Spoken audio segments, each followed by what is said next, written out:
and good morning to you, Bram, and all the faculty. So, a warm welcome to all of you for joining us for this important ISCCM webinar, which is on introduction of grade for guideline development.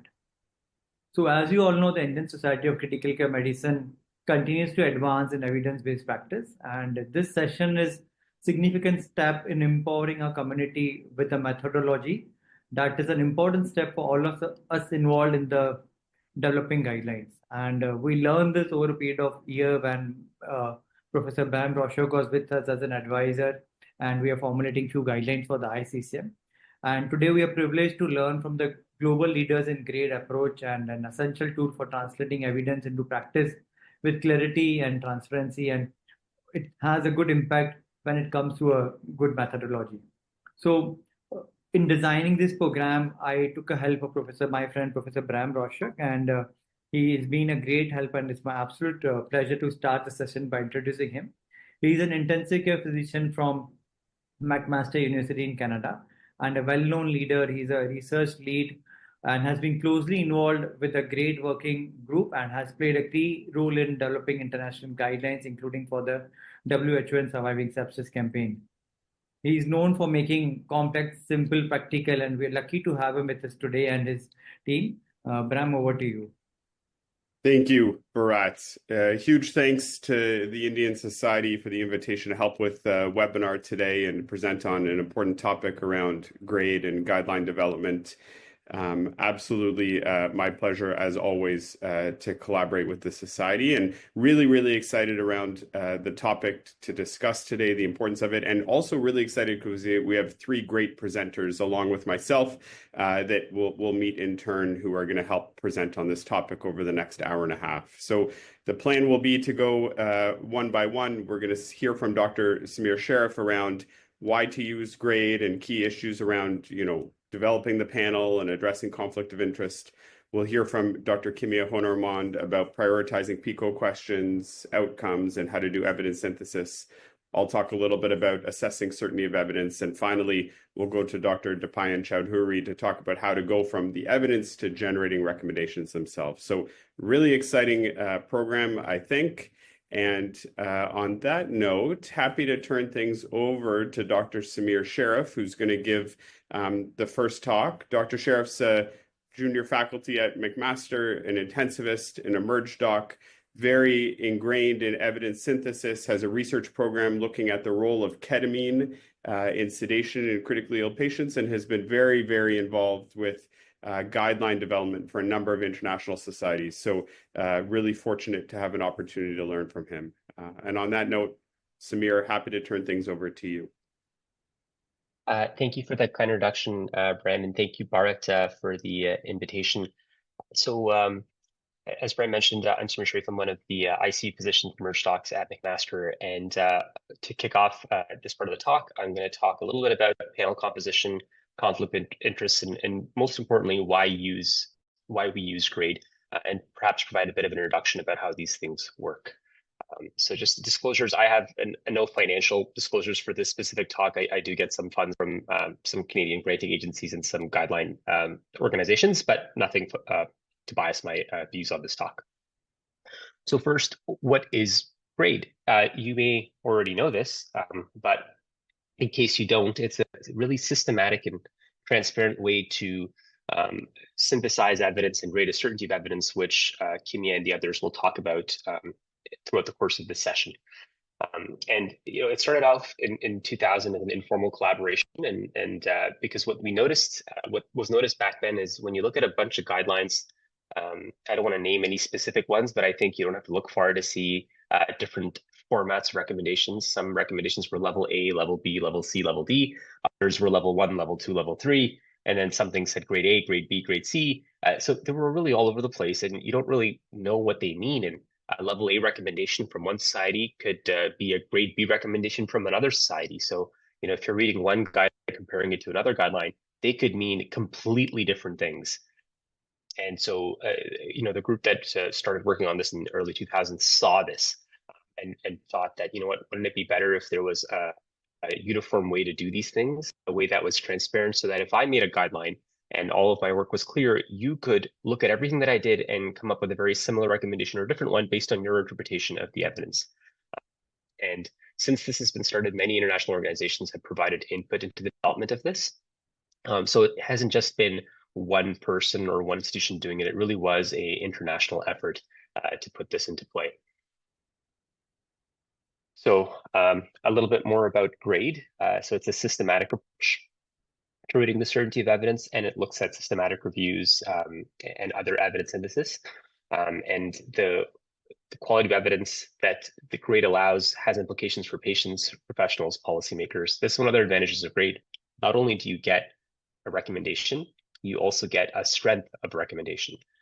And strengths of recommendation, when you using it from a reader perspective or from an end user perspective, they give you an idea of, hey, should you be doing this, yes or no? And should you be doing something else? Is it almost mandated to do these things as standard of care? Those are the kinds of things that GRADE will allow in its wording. It has become the most endorsed tool by national and international organizations, just like I've mentioned a little bit earlier, including the World Health Organization and Cochrane. Certainly happy to share these slides afterwards. There's a GRADE website and a GRADE handbook, all freely available. So you can use the platform for free, no financial incentives there. And there's also a training website from Cochrane as well. So in addition to why using GRADE, turns out that clinicians also prefer GRADE. So this is a paper from Agarsi, I believe, from 2014. And I think one of the big things that I wanted you to take away from this slide is what I've highlighted in green, that among several systems, GRADE provides a major change in the direction of decisions made by clinicians. Now, why is this important? It's important because what they found is that GRADE actually promotes behavior change. And that's the thing, as you all know from physicians and physician colleagues, it's really hard to change practice. And when you have a guideline system that's shown to change actual clinician behavior and clinician practice, I think that's a pretty big deal. And I would say that it's pretty unique to the guideline process and pretty unique to GRADE. So why is GRADE better? So you can see on the right, those are some of the quote unquote fathers of GRADE. So you have Dr. Guy, Dr. Schuneman, amongst many others who were involved in making this process. And there's still GRADE papers that come out periodically. They might be over to the mid-20s now. Someone can correct me if I'm wrong. All GRADE papers, and they really help guide the process. So this was published in the BMJ, and I'm just going to go over some of the points that bring out the advantages of GRADE when you compare it to other guideline processes and systems. So it's developed by international folks. So it's not just one institution or one country that has a monopoly on this. There's a clear separation between quality of evidence and strength of recommendations, which I briefly talked about already. You have an explicit evaluation of the importance of outcomes of alternative management strategies. What that means is that before we even start the systematic search, beforehand, we decide which outcomes we want to look at, and we try to get patients involved, which we'll talk about in a bit. So where we are only looking at or trying our best to look at mostly patient important outcomes as opposed to outcomes in general. There's explicit criteria for downgrading and upgrading evidence so that they try, technically that part is subjective, but they try to make it as least subjectivity as possible. But certainly that subjective element is still there, but it's certainly more transparent than the way other guidelines do these things. There's an explicit acknowledgement of values and preferences as part of the guideline process, and that part is very unique to the guideline process. And there's a clear pragmatic interpretation of what does strong mean and what does weak mean, which we'll talk about. And it has a different meaning for clinicians, policymakers, and patients as well. And then certainly we use systematic reviews and health technology assessments, as well as guidelines to put it all together. So unique, not how it's always been done. And in fact, how has it always been done? It's kind of always been done like this. Some of us call it the GOBC, Good Old Boys Club, or Good Old Boys Sat Around a Table. What this means is that in the past, not every guideline, but there's certainly many guidelines, the way they developed is they would just kind of call up their best friends and people who they were most familiar with working, and they would all get together and just provide their expert opinions. Hey, I've been doing this for so and so many years. This is how it should be done. This is the way it should be done. They would not have a representative panel. They wouldn't talk about conflict of interest. There would be no disclosure there. It wouldn't be transparent about how things are done. We had no idea how they came to their decisions when they came to their decisions. and it would be unique to their perspectives. They wouldn't have any patient partners involved. They wouldn't have people involved from different parts of the world. They wouldn't have equal representations of men and women and others, and people from different ethnic backgrounds. So, certainly this was an older way of doing things. I think for sure not a better way. And I think GRADE, with the way it has changed things, certainly has changed the landscape for all guideline work moving forward. So this is from the Institute of Medicine, talking about tenets of trustworthy guidelines. And now you can kind of compare these tenets to some of the things that I was saying about the way guidelines were done not too long ago. So specifically with GRADE, there's a conflict of interest management policy. So how does that actually work? So we look at different ways of doing this. So certain organizations will have a conflict of interest form. So everyone on the guideline panel, including the methodologists, the experts, the leads, have to fill out a conflict of interest form. It would include things like financial conflicts of interest. So for instance, if you've been given a grant by a company or if you've been funded by a company, that needs to be very transparent. It needs to look at if you also have sometimes intellectual conflicts of interest. Now, that's not prescribed into many forms, but it's something that's been coming into the foray lately because there have been instances where some people have such a strong intellectual conflict of interest, it's kind of hard to dissuade them or move away from that. Again, that one isn't formalized, but I know some organizations, particularly the Society of Academic Emergency Medicine, had mentioned working on something along those lines after one of their guidelines were published.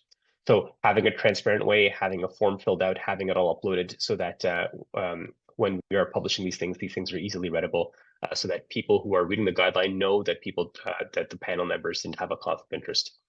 So that needs to be done very early on. And if there are extreme conflicts of interest, those things need to be addressed. Either people need to excuse themselves from certain PICO questions, which has happened before. So again, you can be transparent about that, even in the manuscript, to say, Dr. X and Y were excused from this PICO question just because of their perceived conflict of interest in X, Y, or Z. So again, I think the most important thing is to have a process and to be transparent about that process and to follow through with it. So number 2, representative panel composition. We talked a little bit about this in the last slide. And so you want a diverse group of folks. Ideally, you want equal representation of men and women. You want various ethnic backgrounds present as well. It'd be great to have a patient representative, which is something that not many guidelines have. And that allows you to get a unique perspective of, you're doing all this work for patients. And wouldn't it be great if patients had their own voice and their input to say, hey, you know what, I don't really value this outcome of hospital length of stay, for example. I really care about in days of mechanical ventilation. So I think that perspective is unique. What we also do is, with respect to the panel, certainly you have administrative staff. Often it's useful to have people with different stages of their career. So it's sometimes nice to have early career methodologists as well, in addition to having a lot of the experts, just not only from a mentorship perspective, but to get a different perspective of things as well. So you certainly want to get a wide variety of folks. A priori question, outcome prioritization, which I know our group will talk about throughout the session, but you want to make sure that your PICO questions are developed well beforehand. And this often takes place well over a year before the process even gets started. And then we engage in a systematic review of the literature. So that's essentially doing a systematic review and meta-analysis when possible for each PICO question. And then there's an explicit rating of the quality of the literature. So the literature is noted as being high certainty evidence, moderate or low, and that's done with the grade process. And then when we're coming up with recommendations, we look at all of the factors, not just the burden of evidence, but also things like what are the values and preferences of the patients, what are the ethical, what are the considerations with respect to equity, is this intervention feasible, is it acceptable? So a lot of transparent things that you look at in the evidence decision framework. And then finally, when you make a recommendation, it's very clear, which I'll show you guys an example of, and ultimately it's very transparent, which is different from the way other guidelines have been done. But these are just some of the organizations that have endorsed a grade. So it's over 100 organizations in over 20 countries. So certainly not a small thing. It is the future. It's transparent, and I think it's more or less become the standard of creating trustworthy guidelines. Now, I know some big organizations still are not using grade, but I think give them a few years, and I think everyone will likely be using this process. So this slide is just an overview. I know it's a busy slide, so I'm going to kind of go through it separately, but briefly, you have a topic, you come across some outcomes, and the panel kind of looks at all of these things going from the top left slide all the way to the bottom right, which is a recommendation. But just briefly to go over it, you identify a topic. For the topic, you come up with PICO questions. And so again, this you do before you do any other major part of the guideline, you decide what questions you want to answer. As part of that, you also select outcomes. And like I had mentioned, you want to make sure that you're selecting patient important outcomes.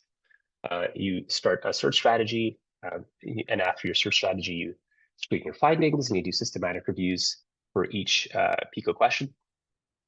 Sometimes you can use existing systematic reviews, and then you start creating your guideline process, and then you use grade at the end to rate the certainty of that evidence.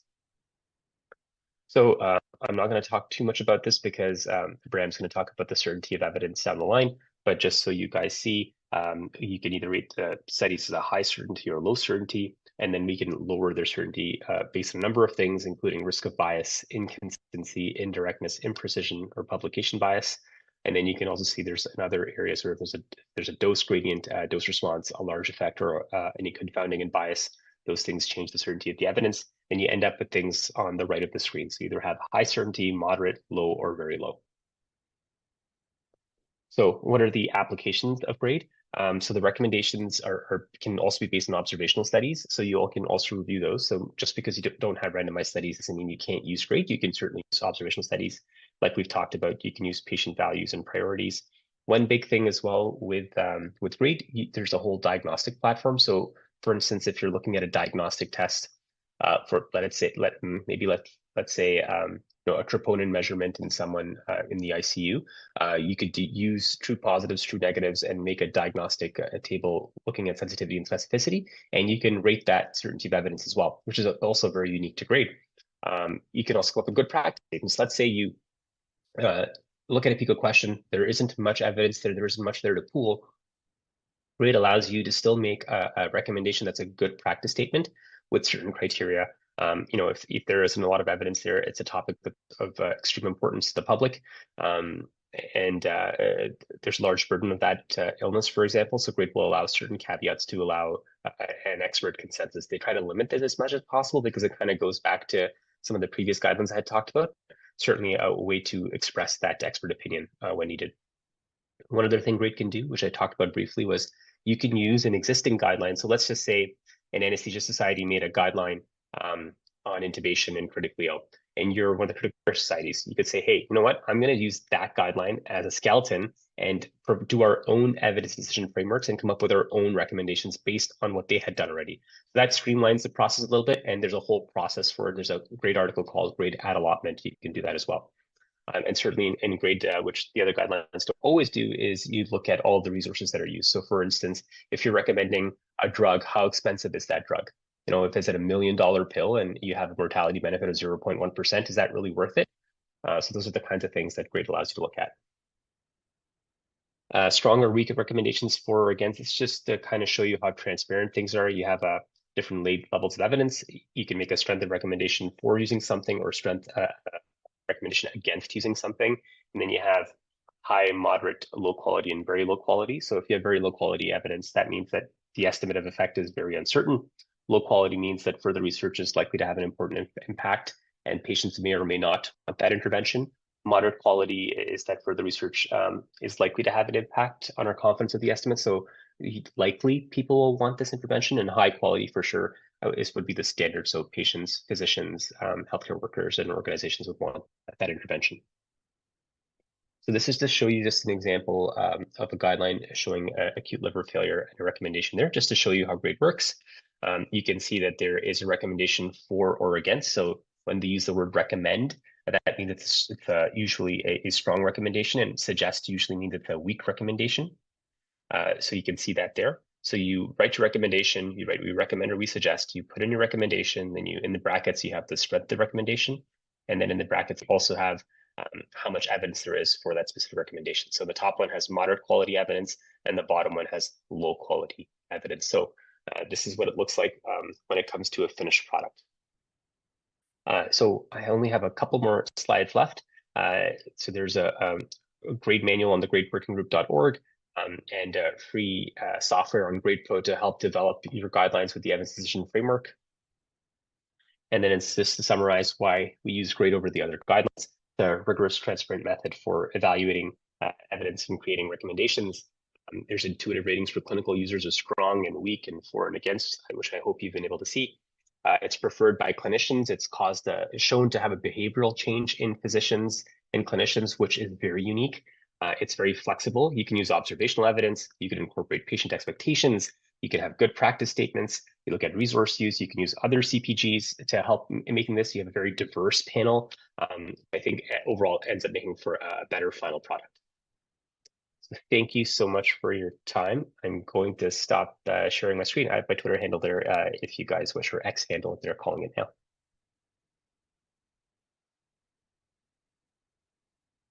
Thank you, Samir, for a fantastic overview of why to use grade and a really nice sort of 20,000-foot view of the process, which I think helps contextualize things and orient folks to where we go from here. So really, really appreciate it. You know, in terms of the next talk in this series of lectures on grade, we're going to walk through the process if one wants to make a guideline. And we've talked about a little bit about conflict of interest and panel composition. The next step is going to be, you know, setting your questions and those first steps around evidence synthesis. And really excited to introduce Dr. Kimia Honorman to speak to this, prioritizing PICOs and evidence synthesis. Kimia, exciting to say, is faculty at McMaster. And an expert in her own right, interests in organ donation, interests in long-term ventilation and management of said patients. Very, very invested in clinical practice guideline development, has worked with a number, you might recognize her name, a number of ISCCM guidelines, which were published in the last few years, including glycemic control and critical illness outside the ICU. And excited to have Kimia join us here today. Over to you, Kimia. Thank you so much, Bram. Thanks for the kind introductions. So I'll dive right into it. After putting together your panel and addressing conflicts of interest, the next step in grade methodology is around developing PICO questions, followed by that, or around the same time, prioritizing outcomes, and then subsequently synthesizing the evidence. So I'll go through these three steps of the guideline process. And this is an overview of how the steps would work, as I've just summarized, and I'll get into why outcome prioritization is important when we get to that section. So in terms of PICO development, there are various types of questions that we can ask, primarily the two listed on this slide. There are actionable graded statements, as they're called, and then there are good practice statements. So I'll focus first on actionable statements, which usually all types of questions would follow a PICO format. Really, it's important to note that generating good questions takes time. Good questions lead to good answers, which lead to good clinical decision making. The PICO format is basically, as you may know, it stands for Population Intervention Comparison and Outcome. The first part is really determining the P, I, and C components. So I'll go through these in turn. So P stands for population, and that could be a person or group. So for example, could be overweight children, or it could be a group, for example, academic hospitals in Canada. It could be a problem, could say during the coronavirus outbreak, what should be the, any particular intervention versus a comparator. So it could be a situation like that. It could be a problem like that, or a situation such as mass casual situation, or surge situation in the ICU. So population can vary in terms of how specific it is, from the person level to the situation level. In terms of interventions, this could be, the most straightforward would be a treatment or therapy, aspirin, PCI, steroids, among other types of therapies. It could also be a diagnostic test or procedure. So if we're asking ourselves in certain populations, should we perform screening colonoscopies or should we perform lumbar punctures? That is a question that fits the grade actionable approach and could be asked. Or it could be an exposure. So exposure to secondhand smoke being one example. In terms of the control or comparator within the question, it could be you could compare your intervention to usual care. You could compare it to placebo. You could compare it to some sort of alternative therapy. One example here would be PCI versus medical therapy. Or it could be for diagnostic questions, it could be the reference standards. So a particular lab value cutoff, and you're trying to compare which lab value cutoff would be most beneficial for clinical decision making. So that would be an example of a diagnostic type question. Questions can be very broad, or they can, vary across a range of being, lumping. So are they lumped together and very broad? For example, should we treat hypertension in outpatients with hypertension? And then they could vary. Be varied by being more split or specific, such as should we use pharmacological therapy to treat hypertension, or they could be quite narrow. Should we use beta blockers to treat hypertension? And so there are advantages and disadvantages to each of these types of approaches. Usually, you want to be as specific as possible without being so specific that the question is not, the answer ultimately is not applicable to most clinical situations. So here's an example of how a question is framed. In this case, the question might read, in patients with moderate Alzheimer's disease, that's fairly specific, but that's the population. Should we administer memantine? That would be the intervention, compared to placebo. That would be the comparator. In this case, the question stem also includes the outcome, which is to slow the progression of dementia. Outcomes you'll find are not always necessarily listed as part of the PICO question. And that's because of the next step that we'll get into. So how do you know what's a good question? What's an important question? What should we prioritize? Because the number of questions you can ask, are probably unlimited about a particular topic. As a panel member or as a guideline lead, you want to focus on questions that are commonly asked in clinical settings, questions where there is uncertainty, some degree of uncertainty in what should be done. Sometimes if there's new, robust evidence available, one can evaluate the PICO question to be of higher priority. There could be questions around practice variability. If clinicians or others are acting in very diverse ways with respect to that particular topic, that would be a good question to prioritize to generate an answer that could standardize practice. There could be important consequences for resource utilization, and if the issue is not sufficiently addressed by other guidelines, these are the factors to consider when prioritizing guideline questions. Keep in mind that too many questions as part of a guideline process really creates a lot of work, but more importantly, it sacrifices methodology because of the attention of the panel being sort of dispersed across many, many questions. So a lot of times, some newer guidelines in the last few years have been limiting the number of PICO questions that are addressed by a particular guideline, and then even splitting it into two guidelines if there are more than a handful of questions.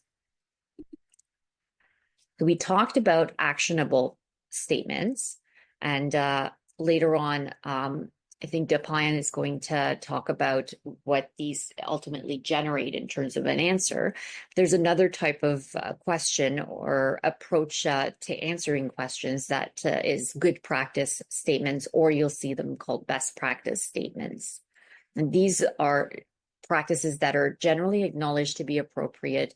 And in these cases, it's unhelpful, unnecessary, and not even feasible potentially to perform a systematic review. This is some of the guidance questions around what is considered a good practice statement. In general, I would just, without reading this list, I would just summarize that in general, if unsure, it's better, if unsure whether or not a particular question fits with grade or not, it's better to approach it using the grade criteria and grade approach and perform a systematic review and go in that direction. But if the answer is so apparent and so agreed upon that there's no way you're going to recommend something other than that particular intervention, then it doesn't make sense to go through the process of performing a systematic review when you know what the answer is going to be. A classic example that I've heard a lot from Bram is, should you be communicating in a critical care setting? Should clinicians communicate with families about the patient's clinical status on a regular basis? Well, if we perform a systematic review, are we necessarily going to find an answer other than, yeah, we should certainly be doing that? So again, be careful not to overuse these.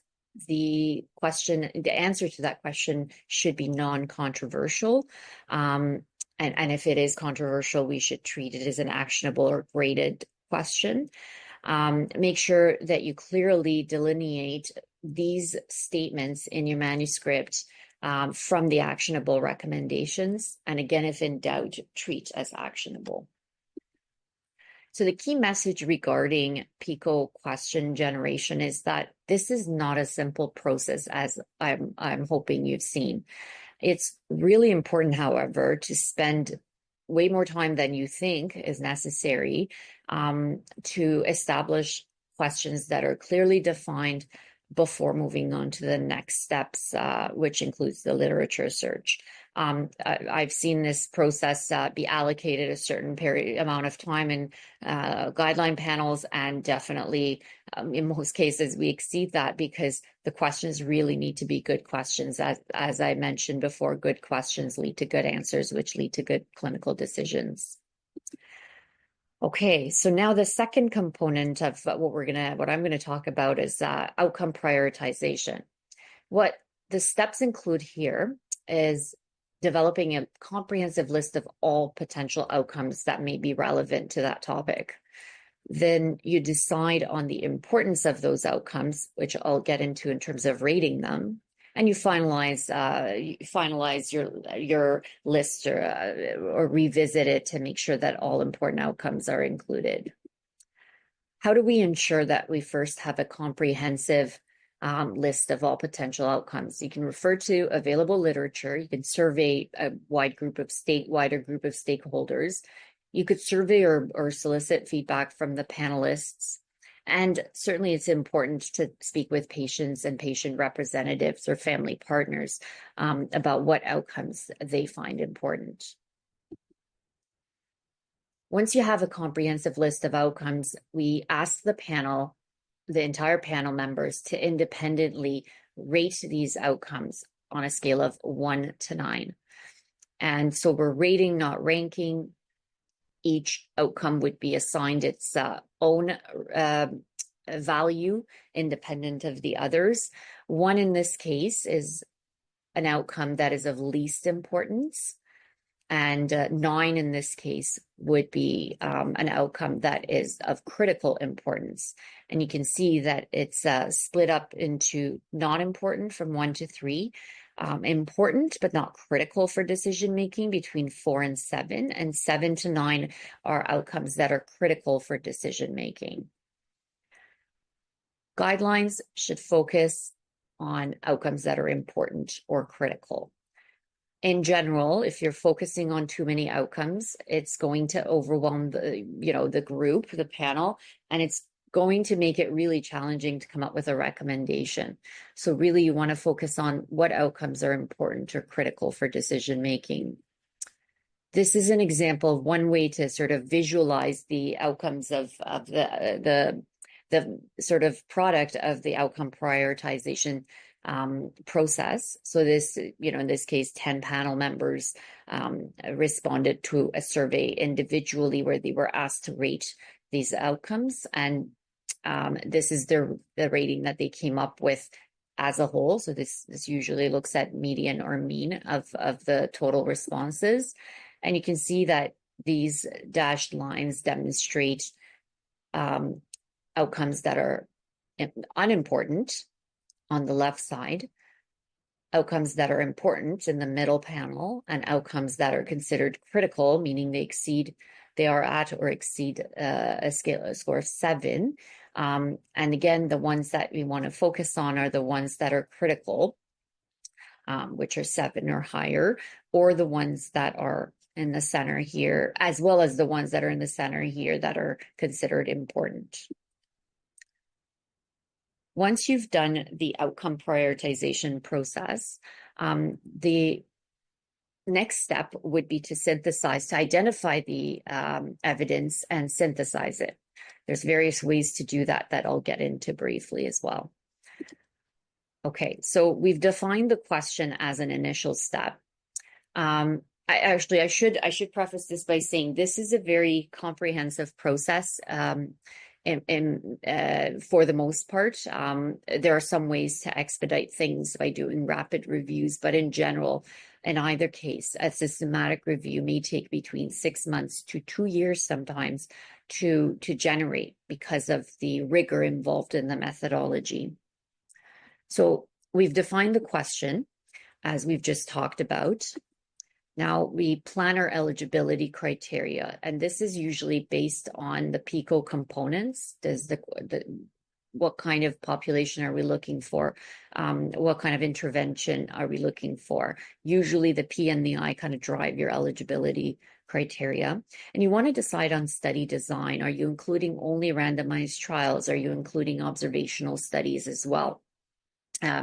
If there are a large number of randomized trials available in the literature, then it is preferable to stick to randomized trials because they generally lead to a higher certainty of evidence, as will come up in Bram's talk next.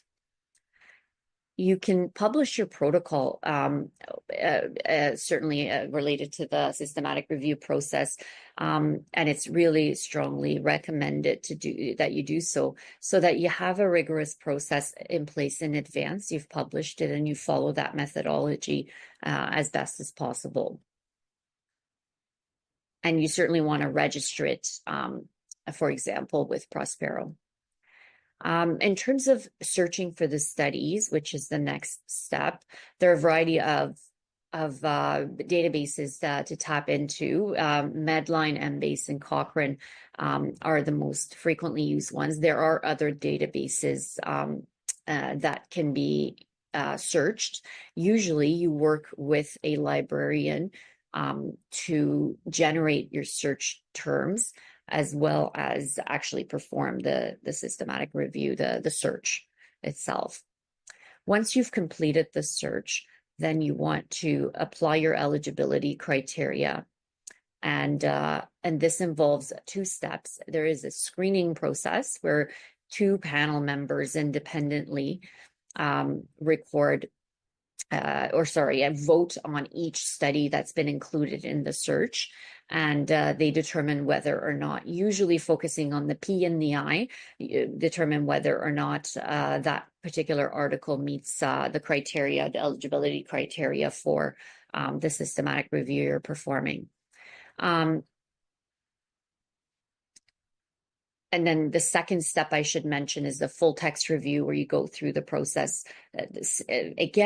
Articles that were selected as part of the screening process, title and abstract screening process, that make it into the full text review stage end up being reviewed again by usually two independent reviewers, part of the team, and the final list of articles is finally selected. Many of us often run these by the panel in the end to make sure that there are no missing articles that would be eligible that were missed by the search, and to make sure that all of the included articles are appropriate.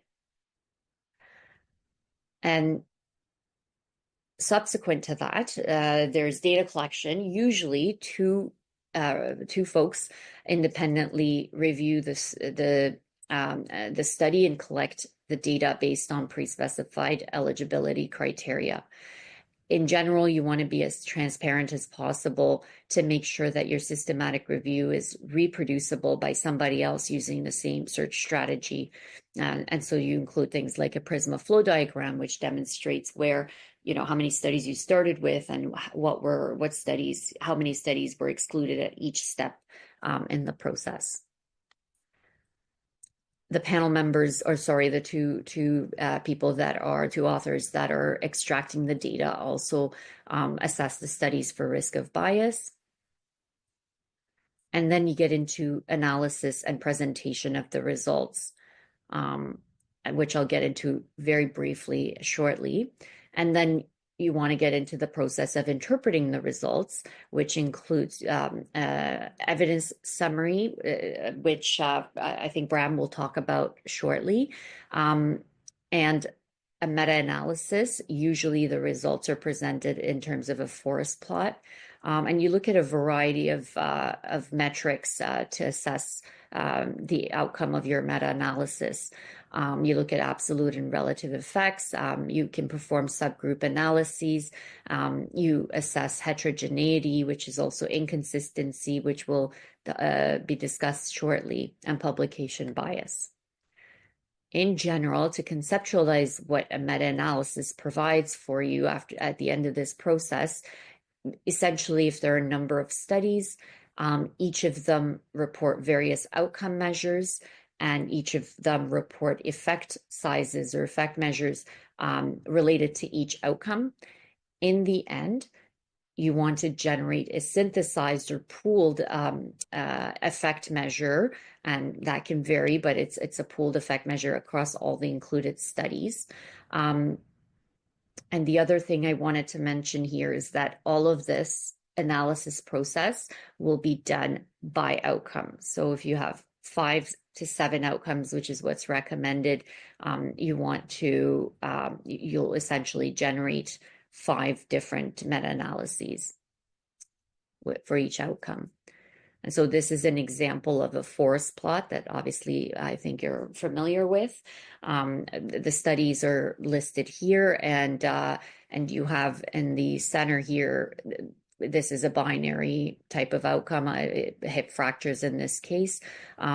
So in terms of the intervention, you look at the number of events compared to, as well as the total number of patients. Same with so this is the intervention, this is the comparator. I'll skip to risk ratios. In this case, what was used to summarize or pool the data, and these are individual study level outcome measures, and then you have the pooled outcome.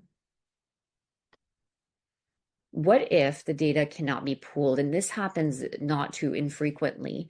In general, we try to synthesize the data by pooling it numerically, but sometimes that's not feasible. The outcomes are reported in such diverse ways that pooling would be inappropriate, or just not feasible, not possible. In this case, we can summarize the findings narratively. This is an example from a previous guideline where this was our summary statement, and this fits right into an evidence profile, which we'll show you shortly. In this case, I won't read this entire paragraph, but essentially essentially there were 3 studies, and the idea was that they couldn't be pooled for a variety of reasons numerically, but we summarized the overall findings of the studies, synthesized them narratively in this format. So some final thoughts regarding systematic reviews. Systematic reviews provide evidence for benefit and harm for use in guidelines and are the gold standard method for generating synthesized data. Guidelines can utilize existing systematic reviews in whole or in part, meaning for example, you can update it by the number of more recent articles that weren't included in the original, or they could be de novo systematic reviews. And finally, guideline methodologists need to have the expertise and hands-on practical experience to perform systematic reviews and meta-analyses. Now, I'll stop there and pass it on to Bram. Thank you so much again for the opportunity. Thank you, Kimia. A great overview of evidence synthesis. Much appreciated. Just getting the slides ready. I think I need to swap them. Does that look right? It does. Perfect. Happy to go next in terms of, so we've made our panel, we've prioritized our questions, we've prioritized our outcomes, and we've done our evidence synthesis. The next question in front of us as terms of a guideline panel is, how much do we trust the evidence? Because that's going to influence the recommendations we're going to make. Strong recommendations may be based on evidence that we trust more, whereas weaker recommendations perhaps based on evidence that we trust less. So GRADE provides a framework for assessing certainty of evidence, trustworthiness of evidence. And this can be applied to guidelines, but it can also be applied to systematic reviews. So perhaps you've seen systematic reviews that publish and contextualize the summary of effect estimates based on how much certainty we have in them as well. So I'm going to spend the next 15 or 20 minutes talking about how we assess certainty of evidence, and there's a number of domains that we consider. And to do this exercise, I'm going to use an example. I'm just seeing if I can open the chat, and I'm not sure if members have access to the chat, but let's try. And in this imaginary example, let's say that we have a new drug that decreases mortality in patients with sepsis. Maybe it's a new immunomodulatory drug that decreases mortality in sepsis. And when we summarized, we went through the process that Kimia described, and we summarized the effect of this new drug on mortality and found a risk ratio, a pooled risk ratio across randomized controlled trials of 0.76, anywhere from 0.65 to 0.89. I would interpret this as a 24% reduction in mortality with this new drug. Confidence intervals suggest anywhere from a 35% reduction in mortality to an 11% reduction in mortality looking at the confidence intervals. In this imaginary world where we did the pooled analysis, it was based on 11 randomized controlled trials, 3,000 patients with sepsis. These trials were well conducted, a lot of events, deaths, and we saw a consistent effect across all 11 studies.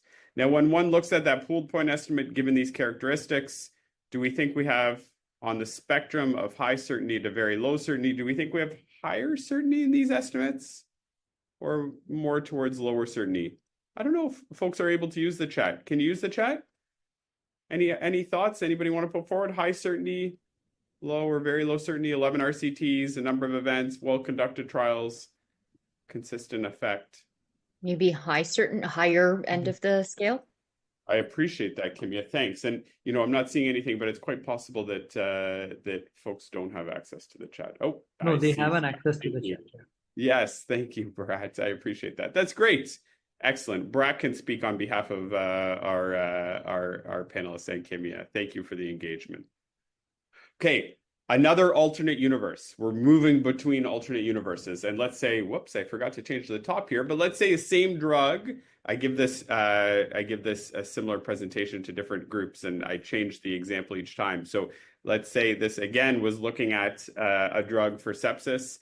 And in this imaginary world, we did the systematic review that Kimia described.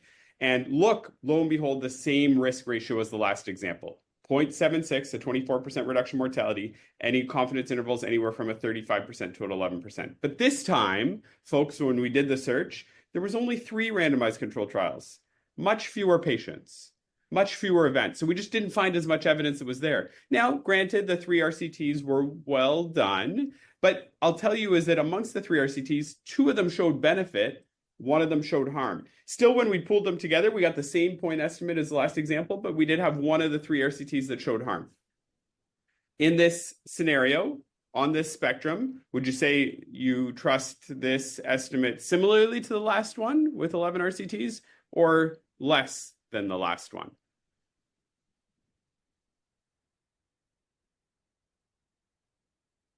A lot of pressure on you, Bharat.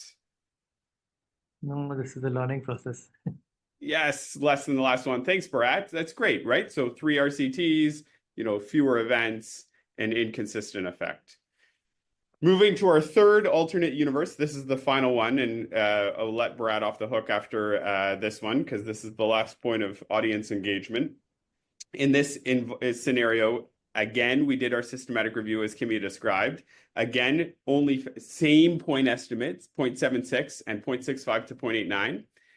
Again, only found 3 RCTs. Now even smaller randomized controlled trials, only 100 sepsis patients, only 40 events or 40 deaths. And this time the trials were not well done. In fact, they didn't blind, they lost patients to follow-up, they did not use an intention to treat approach. We saw an inconsistent effect amongst the studies. And not only that, but we found 2 other protocols looking at this same drug that we weren't able to get a hold of the trial results when we emailed the authors. High certainty, lower than the last.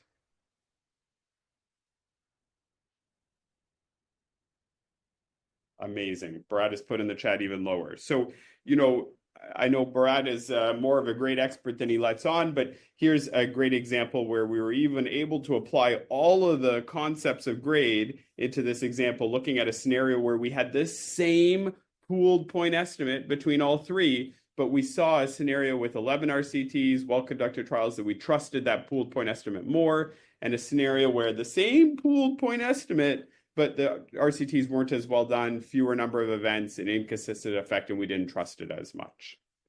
And so, there are a number of domains that even if, whether he knew it or not, subconsciously, Bharat was considering in his brain when he was deciding how much that he trusted that pooled estimates. And when we think about this in grade, there's 5 domains that we use to judge the certainty of evidence that comes from pooled analysis or from meta-analysis like Kimmy described. We look at risk of bias. And I'm going to talk about each of these in a little bit more detail. Now, granted, I only have 20 minutes, and it's impossible to make you all great experts in 20 minutes. But we'll talk a little bit more about these in a moment. But the 5 domains are risk of bias, inconsistency, and Bharat applied those principles when he was thinking about the fact that, the 11 trials that all showed benefit versus that scenario where you had a couple of trials that showed benefit and a couple of trials that showed harm, and inconsistent feelings amongst the included RCTs. Indirectness, how closely the evidence matches our PICO question of interest. Maybe our PICO question of interest is in adults, but when we do review the literature, we only find data in children. That would be applied at indirectness. Imprecision gets at width of the confidence intervals, a number of events, and publication bias, I think you're all aware of. We're going to jump into each of these in a little bit more detail as time allows. But when we're judging the certainty of pooled point estimates of evidence per outcome, these are the domains that we think about when we're thinking how much should we trust this evidence. And again, that factors in how strong a recommendation we might make. Kimmy alluded to this earlier, but data from randomized controlled trials, given the benefits of randomization and balancing known and unknown prognostic effects, starts as high certainty, whereas data that comes from observational studies starts as low certainty. Now, I know what you're all thinking. You've all seen poorly done randomized controlled trials that influence non-trustworthy results, and I've already shown you examples where RCT data, although it starts as high, if you identify issues in any one of these domains, you can lower the certainty evidence. Similarly, especially in today's world, we've seen observational data that's really intricate, really complex, and really well done, with careful matching and maybe even an emulation trial that tries to mimic the randomization process in an RCT. And so there are opportunities to rate up observational data as well, which we're not going to jump into today, given the limited time that we have together. But suffice to say is that there are opportunities to do so. And this is something like a working sheet one might use for assessing the trustworthy in evidence. And, I alluded to the fact that there are, maybe I didn't, but that there are 4 levels of certainty of evidence: high, moderate, low, or very low. And I told you that randomized data for randomized controlled trials starts as high. We assess certainty of outcome at a pooled evidence level per outcome. So in this example that I gave you around this new drug that decreases mortality in sepsis, you would rate the certainty evidence for mortality. You would rate the certainty of evidence for ICU length of stay. You could rate the certainty evidence for each of the outcomes that Kimmy had talked about prioritizing. We rate the certainty evidence for that outcome at a totality of the evidence informing that outcome level.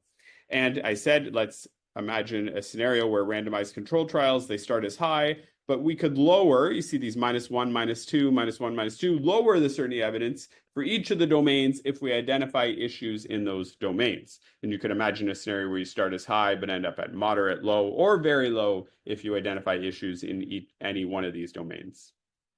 Okay, I have about 10 minutes left. And we'll think about looking at an example. This is high-flow nasal cannula versus standard oxygen therapy for patients with hypoxemic respiratory failure, and we're looking at the outcome of mortality. I think we're all aware high-flow nasal cannula is used almost ubiquitously these days. In India, I know it's used widely as well. And this was a meta-analysis that we published in Intensive Care Medicine a few years ago. And you can see that when we pooled these 8 or 9 trials that were available at the time of the meta-analysis together, we found evidence of about a 30% reduction in mortality with high flow compared to standard oxygen, anywhere from a 50% reduction in mortality to about a 2% reduction in mortality. How certain are we in this finding that high-flow nasal cannula decreases mortality? Well, the first domain that we're going to go one by one, the first domain that we're going to look at is risk of bias. And when you're examining risk of bias in a body of evidence, it's important that you rate each of the component trials that make up that body of evidence. And for RCTs, we tend to use the Cochrane risk of bias tool. There are other options for non-randomized studies. Some are comfortable using the Robbins Eye tool. There's also the Ottawa Newcastle tool is another commonly one used as well. And when you're deciding whether to rate down for risk of bias, one might consider the weight of studies at high risk of bias, but optimally, the best approach would probably be to do subgroup analysis based on risk of bias. And you separate trials that are at high risk of bias from trials that are low risk of bias.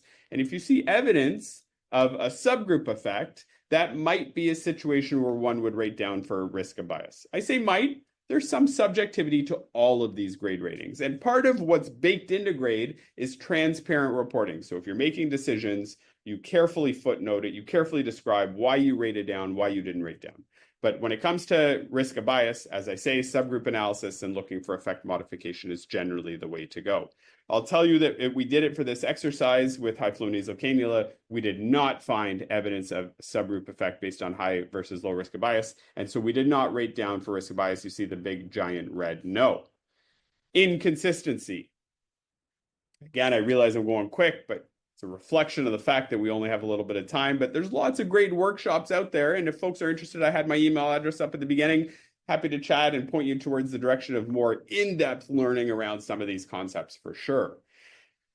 When Bharat was thinking about inconsistency, he applied this in the example that I gave. And the idea is that if you have 4 included trials and they all show a consistent effect in tune with the overall pooled point estimate, you're going to trust that evidence more than if you have evidence of dramatic benefit in a couple of the trials, yet harm in the other 2. Again, looking at this example, you can see that the pooled point estimate is exactly the same, but I think we would all agree we would trust this example more than we would trust this example. And so inconsistency really is statistical heterogeneity. It's the same concept, and a higher degree of statistical heterogeneity makes us trust the evidence base less. And there are a number of ways that we assess for inconsistency. This is one that's commonly done wrong in systematic reviews and guidelines, is that folks get very ingrained on just the I-squared value. And you've probably heard the I-squared statistic is a measure of statistical heterogeneity with rough guidelines, according to Cochrane, that one might judge for statistical heterogeneity. But when we're assessing as part of grade, we use a number of concepts to assess, including the I-squared statistic, but also the chi-squared test, and very importantly, also visual inspection. Listen, it jumps out to us looking at this forest plot that there is a consistent effect, whereas when we look at this one, an inconsistent effect. Again, acknowledge the fact that there's subjectivity here, just a transparent description and rationale around your judgments would be crucial. In this example for high flow nasal cannula, when we look at the forest plot, there's some inconsistency, but I'll tell you is that it looks like the majority of the trials show benefit, right? That magnitude is different. Those 95% confidence intervals overlap a fair bit. When I look at the I-squared value, it is 52% and a borderline chi-squared p-value. So this is one of those situations where it could go either way. And again, grade provides some room for that subjectivity.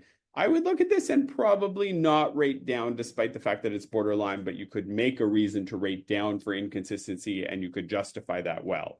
Again, I said no here, but other folks could make different decisions. And that's one of the beauties of grade, is that I said no, and I'll transparently describe it in the manuscript. If others are looking at it and say, you know what, Bram was wrong here. He should have rated down for inconsistency given that I-squared and the overlap of the point estimates, you could apply your own understanding and lower the certainty evidence reasonably so and say, Bram said it was moderate, but I think it's low here. No problem. Understanding that there's subjectivity there. Indirectness, not a whole lot to say on indirectness here. One crafts a PICO question for a guideline, it might not match up exactly with the evidence base. And that not matching up could be around population, and we mentioned adults versus children. It could be around the intervention. Maybe you're really interested in oral corticosteroids as part of your PICO question, but when you look at the evidence base, it's all in intravenous corticosteroids, for example. Or it could be in the outcome. Maybe you're interested in need for renal replacement therapy as your outcome of interest, but when you search the evidence, all you find is change in serum creatinine. That would be an element of indirectness when one is looking at the patient-important outcome of need for renal replacement therapy. We had no issues with indirectness. So, in this scenario where we're looking at the certainty of the evidence, we looked at risk bias, didn't lower. We looked at inconsistency, didn't lower. We looked at indirectness, didn't lower. So we're still at high certainty evidence at this point. Next, we're going to look at imprecision. Imprecision is arguably the most important of the domains that we assess when it looks at certainty of evidence. And here we're talking about the number of events informing that outcome, and we're looking at the width of the confidence intervals. And essentially what we decide is, would we make a different decision at either end of the confidence intervals? i.e., do the confidence intervals cross a threshold of importance? That threshold could be the null. So does the confidence interval cross the null, i.e. statistically significant? Or it could be an alternate threshold that we decide is clinically important, like a minimally clinically important difference. When we look at this example from the high flow nasal cannula, you can see that the overall pooled point estimate suggests a 30% reduction in mortality, but this was anywhere from a 50% reduction to a 2% reduction. And I would argue, although here the confidence interval does not cross the null being 1.00, at 0.98, that's fairly equivalent. At 0.98, when you talk about using high flow, a 2% reduction mortality, maybe you'd use it, maybe you wouldn't. And so we actually made the decision in this scenario to use a threshold close to the null, but said that this was close enough that we rated down for imprecision, the understanding that we would make a different decision at the upper end of the confidence interval. And so you can see highlighted serious and -1. We've gone from high now down to moderate in terms of certainty of evidence. Publication bias, I'm not going to get into in detail for time. You look at your funnel plot. This is what a funnel plot should look like. This is a funnel plot that suggests an element of publication bias. You can see that area that is missing, suggesting perhaps a systematic silencing, not publishing area of data, especially common in industry and drug type trials. In this scenario, we were undetected. So again, we started with high certainty evidence coming from RCTs. We assessed domain by domain, looking at certainty evidence. We only lowered for imprecision, given the fact that the upper end of the confidence interval approached the null, and we ended up with moderate certainty evidence to suggest that high-flow nasal cannula reduces mortality. One would do the same exercise for each outcome, and then that data would inform the guideline panel, which Depayan's going to talk about next, in terms of recommendation generation. And you can imagine that, the effect estimate's important, but it's also a big piece when you're generating recommendations is how much do we trust those effects on mortality, need for intubation, duration, length of stay. And when we're presenting our effect estimates to guideline panels, we do so using an evidence profile, which is a handy summary. This is an example looking at non-invasive ventilation in COPD patients. That evidence profile includes the effect estimates, pooled effect estimates across the included trials, but it also includes the assessment of certainty of evidence. And in this case, we had high certainty evidence that non-invasive ventilation decreases mortality in patients with COPD. Thanks for your attention, and I will stop sharing a rapid overview of certainty of evidence for assessing outcomes. Was amazing. I mean, we had a good overview and we could make out what exactly it takes to make a guideline. Thanks, Bharat. I'm glad it was helpful, and I appreciate your willingness to play ball with us. So there's a question. Can you take it later or you want to take it now? Whatever you prefer. So it's Dr. Sonali Vadi, and she's asking, how can guideline makers avoid being influenced by the sponsoring pharma industry, such as promoting their medication products or engaging in ghostwriting? It's a great question, and one probably best for Samir, but I know he had to drop off because he had a teaching session this morning. I think this is a big problem, and it was a large problem earlier on in guideline development, and I have a number of examples, Dr. Vadi, of guidelines that have been sunk because of appearance of conflict of interest. In fact, surviving sepsis is a great one. The initial surviving sepsis was actually a marketing campaign by Eli Lilly, funded by Eli Lilly around activated protein C. I actually talked about that at my presentation at ISCCM Congress in Kochi this past year. Activated protein C. What's that? Activated protein C. Yeah, around activated protein C, exactly. The surviving sepsis was just a vehicle for Eli Lilly to promote it. It's changed. More recently, it's not the case, obviously, but it was early on. And so I think it's really important, to Samir's points around conflict of interest, to make sure that industry does not sponsor guideline efforts, that optics around funding, it should be society-led, like ISCCM fulsomely does. And I think that whole process of really making sure that you carefully address conflict of interest as part of the guideline. This is a challenge because you want the experts in the room, but the experts tend to be those folks that also have close collaboration with industry as well. And so, one of the guidelines I worked on with ATS was an idiopathic pulmonary fibrosis. A huge challenge because this is an area with a lot of drug company and industry money and a lot of conflicted experts. But what we did is we developed the panel and we had the experts participate in the discussion. But when it came to voting, we had an explicit process so that they were not allowed to participate in the voting. So they could still provide their inputs because, again, they're the experts in the room. But we had a process to mitigate conflict of interest and ensure that they weren't part of the guideline recommendation process. And so I think no matter how you do it, it's really important to have a clearly laid out process that you're able to avoid that appearance of conflict of interest.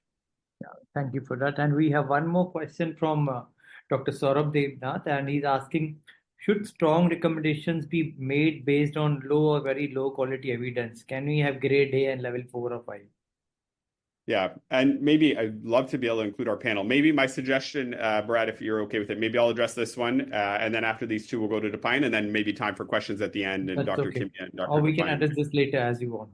No, I'm happy to address right now. It's a great question, Dr. Devnath. And, I think we all try and avoid strong recommendations based on low or very low certainty evidence. This is key, right? Because, when we apply those principles that we just discussed, if we don't trust the effect estimates very much, it's hard to imagine we should be in a scenario of making strong recommendations, which are meant to apply to 90, 95, 98% of patients. And so grade really, really steers folks away from doing it. There are actually 5 scenarios where it's sort of approved or allowed to make strong recommendations based on very low certainty or low certainty evidence.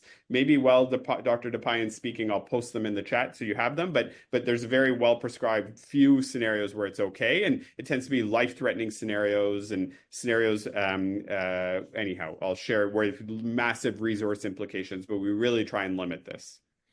So he's given one example of the guidelines which you have been part of, for example, giving broad spectrum antibiotic within 1 hour of suspected sepsis. There are ways where one could imagine fitting that scenario into one of those situations where it would meet the criteria for making a strong recommendation based on low certainty evidence. One could also imagine a scenario of making a conditional recommendation.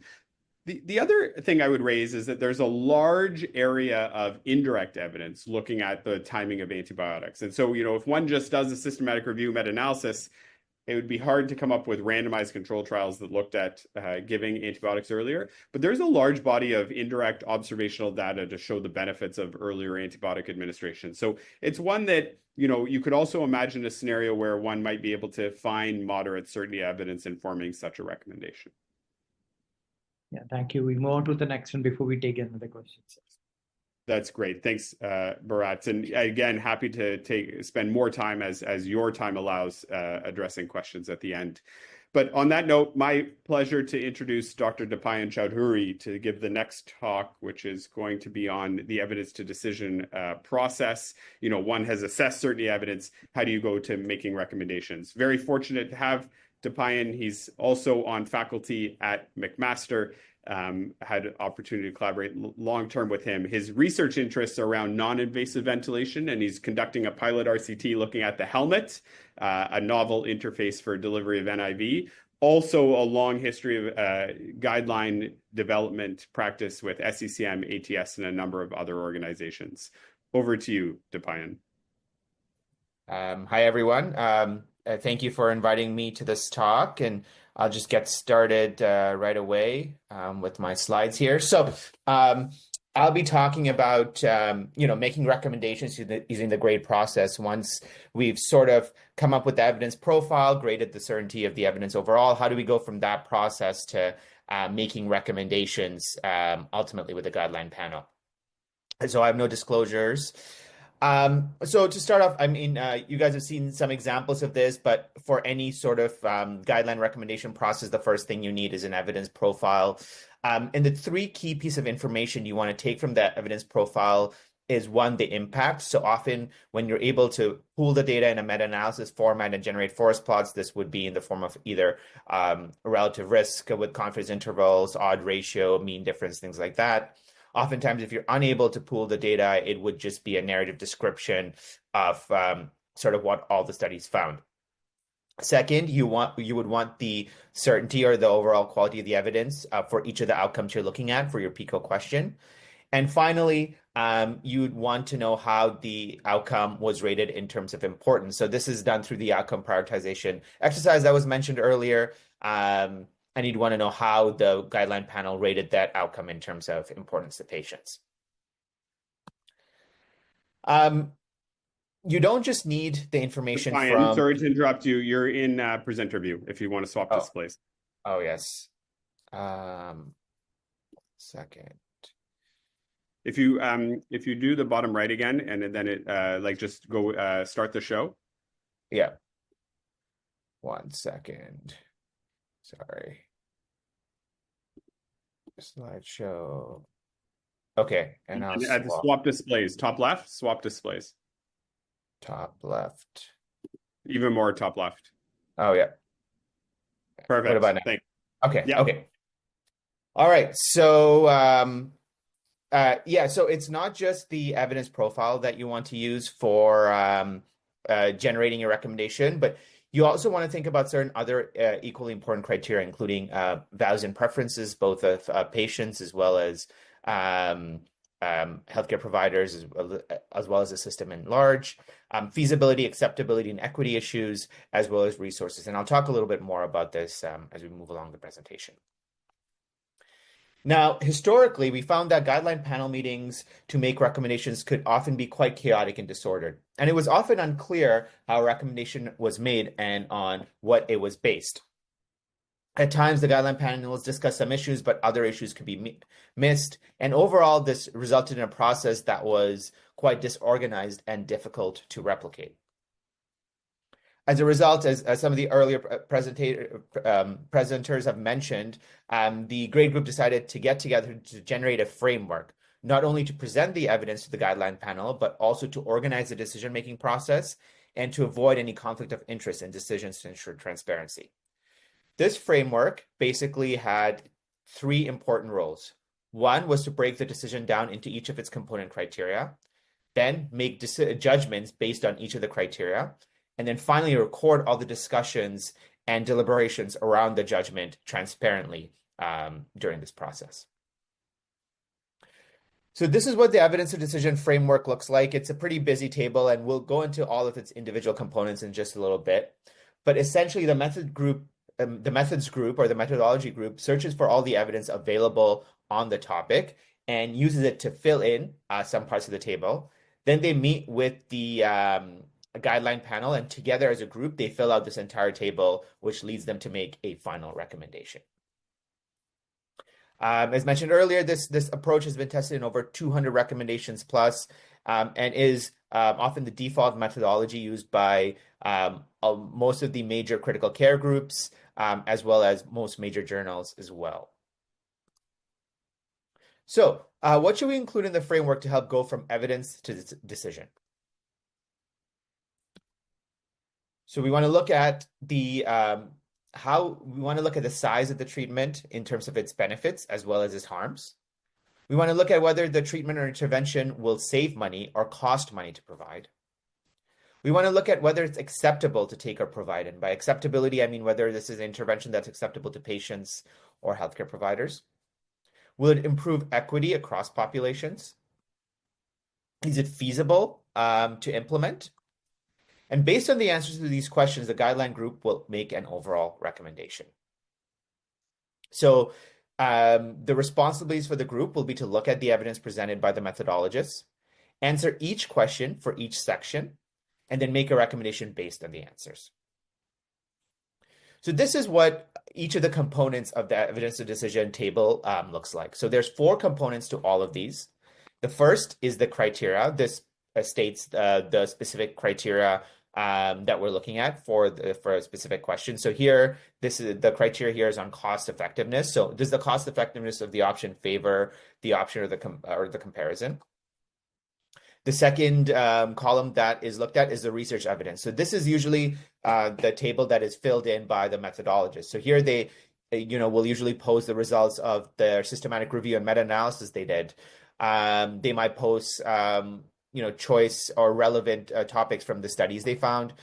So for example, in this criteria where they're looking at cost effectiveness, they might post any costing data that they're aware of that they found on their reviews and searches, or any cost effectiveness data. Additional considerations is a section to document the conversation and the decisions that were made when judging the specific criteria. It also looks at any other considerations or factors that went into the decision making.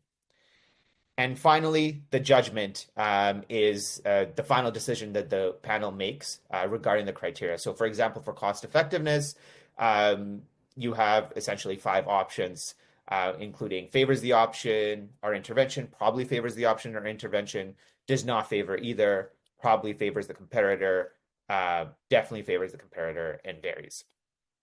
So this format is consistent across all of the criterion.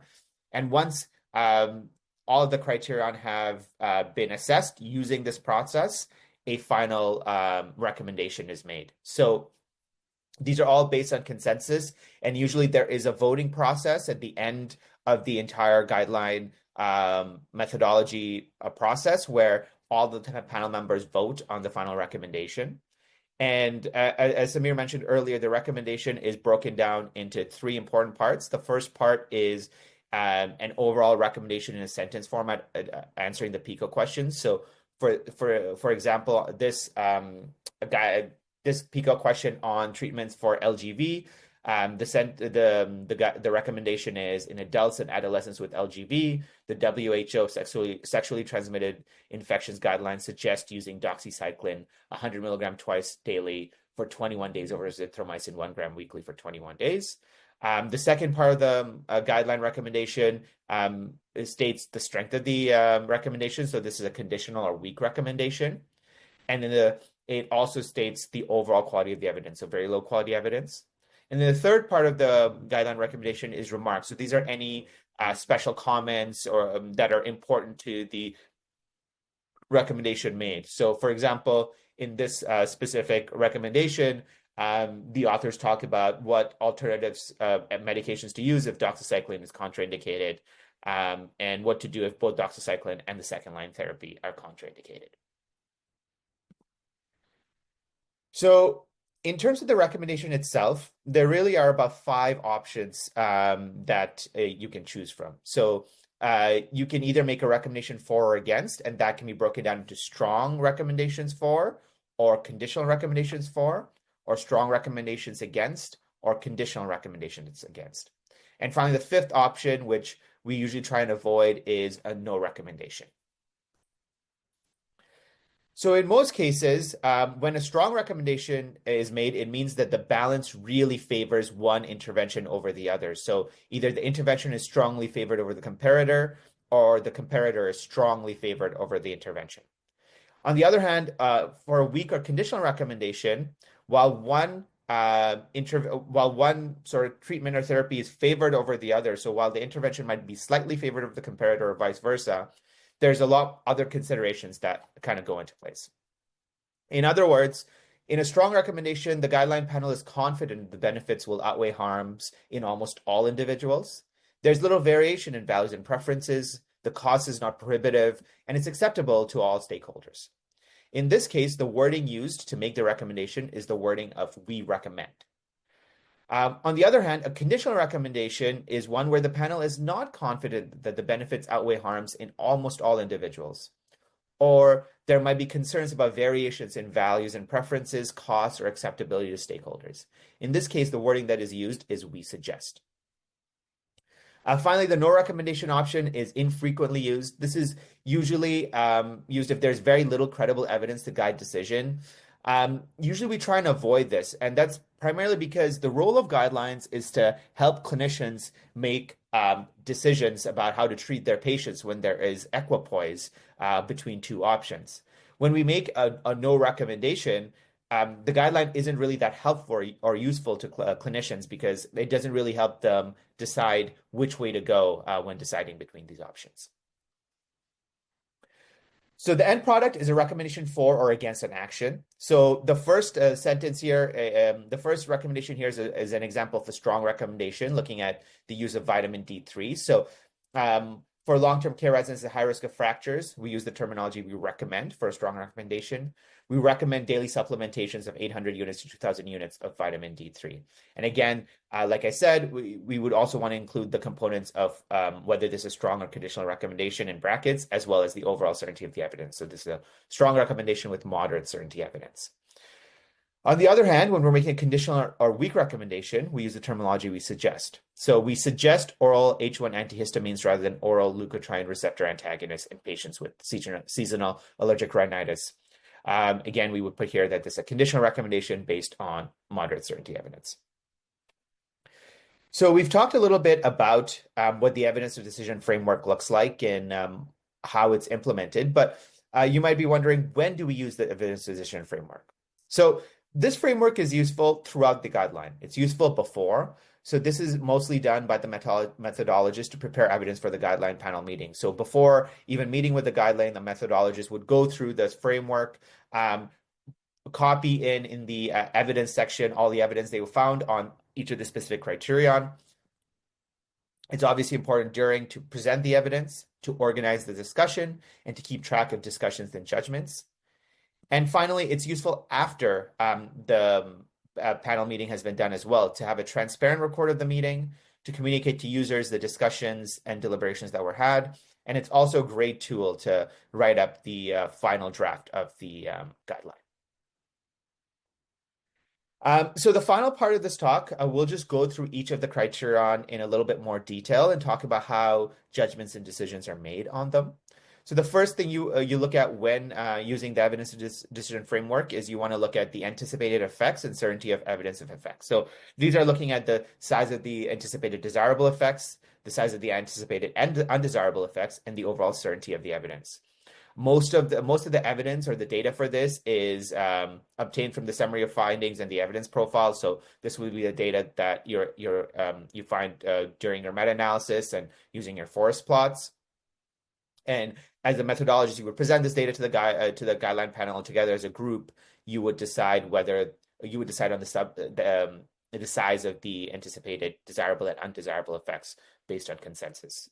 In terms of the overall certainty of the evidence of effects, this is done just using the prior evidence profile and grade methodology. And the group would look at what the certainty of evidence was for each of the individual outcomes and then make a decision based on consensus on the overall certainty. Obviously, more important outcomes would weigh heavier on the certainty of the evidence compared to less important outcomes, as rated by the outcome prioritization exercise. Next, the panel would look at values and preferences. So is there important uncertainty about or variability in how much people value the main outcomes? Now, this data is mostly generated from the outcome prioritization exercise that was conducted sort of in the beginning of this whole process. If all of the outcomes that are included for this specific PICO are of critical or very high importance, then there is likely no important uncertainty or variability, or probably no important uncertainty or variability. On the other hand, if the outcomes that are used for the PICO are rated as less importance, then there might be important uncertainty or variability in values and preferences. The next thing to look at is resources. So this is not just about money. Other resources include staffing, training, equipment, things like physical space, time utilization. And again, you want to look at two specific criteria on here. One is how large are the resource requirements in terms of costs, ranging anywhere from large costs to moderate costs to large savings and moderate savings. Usually this data is generated from something like a cost effectiveness analysis or costing analysis on this specific intervention comparator. If none of that data is available, then using your experts is valuable here. And the second criterion that's looked at is the overall cost effectiveness. Again, this is usually generated through a prior cost effectiveness analysis that has been done on the topic. But oftentimes there's not clear cost effectiveness analysis on these questions. And this is where the guideline panel and the consensus is useful to help make some of these decisions. Acceptability. So is the intervention acceptable to key stakeholders, which include patients, maybe family members, healthcare providers, the healthcare system. So an example of an intervention that might not be acceptable to key stakeholders is, let's say there is a highly invasive surgical procedure that might reduce quality of life, but adds maybe 3 weeks or a month to overall life expectancy. In a lot of cases, this is something that might not be acceptable to patients or their family members, even if it technically extends survival. So these are the type of things that one must consider when looking at acceptability from both the perspective of patients as well as healthcare providers and the system at large. And it's also why it's important to try and have some sort of patient advocacy or patient representation on guideline panel meetings. Equity, so this is an important one. Usually when we make guideline recommendations, we try and make it as general and as broad as possible. So oftentimes, one must consider how this might affect overall health equity. The classic example I often use in these situations is something like recommending ECMO for hypoxic respiratory failure. Now, while ECMO might have some good evidence in terms of decreasing mortality, it's not something that can be used in very low resource settings or in regions where there might not be a lot of specialties or specialty skills available for ECMO. So in that case, recommending ECMO for hypoxic respiratory failure would probably decrease health equity. And it's an important criterion to consider when making these sorts of recommendations. And finally, feasibility. So is the intervention feasible to implement? So again, going back to the ECMO example, if the guideline panel is thinking about recommending ECMO for all patients with acute hypoxic respiratory failure, that's just not feasible. Using current resources, you can't have every patient with hypoxic respiratory failure on ECMO. So because of the high costs and resources and healthcare provider utilization that is needed. So again, something to consider both for equity and feasibility. Sometimes there's some evidence available on places trying to implement these interventions, but oftentimes you rely on the guideline expertise to implement this. Also important to remember that a lot of trials are conducted in a very highly controlled setting with a high focus on the fidelity of interventions being delivered, as well as having a lot of people watching over how the interventions are being delivered.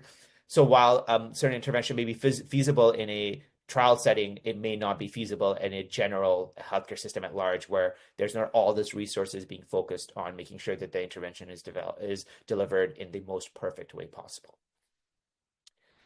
And those are sort of all the criteria we look at when using the evidence decision framework. And once a judgment is made on all of the criterion, it's used together to make the final recommendation. And that's it. That's sort of the end of my talk. Happy to answer any questions. Thanks, Tapayan. Very clear. Much appreciated. So Bharat, I feel like that was our whirlwind tour of GRADE and moving through from developing the panel, coming up with the process, doing the search, prioritizing the questions, synthesizing the evidence, assessing the certainty, and then moving towards recommendation. So yeah, thank you, Bram. And I'll just go through if anyone has a question. So Anuj had one which was answered by you only, and even Saurabh had one. So yeah, we're coming to an end, and thank you so very much to everyone for being a part of today's session, and special thanks to you, Bram, for designing this the whole thing for us and your team. So Dr. Kimia and Dr. Samir and Dr. Dipyan for taking the time and sharing your thoughts with us, and you made the GRADE process feel more approachable. And of course, this was a start as we discussed, and then eventually we'll carry on this activity and maybe we'll discuss the further advanced versions in the upcoming webinars. And thank you to all the attendees for the enthusiastic participation and coming with the questions that were really helpful. And of course, to ISCCM President Dr. Srinivas Samavedam and General Secretary Dr. Sachin Gupta. So thank you all. Bram, thank you very much for this. All the best. Thank you very much for the invitation. Thank you. So we'll stay connected. Kimia, Samir, and Dipyan, thank you very much. Thanks a lot. Thank you. Thank you. Thanks for the Thank you. invitation. Thank you. Thank you.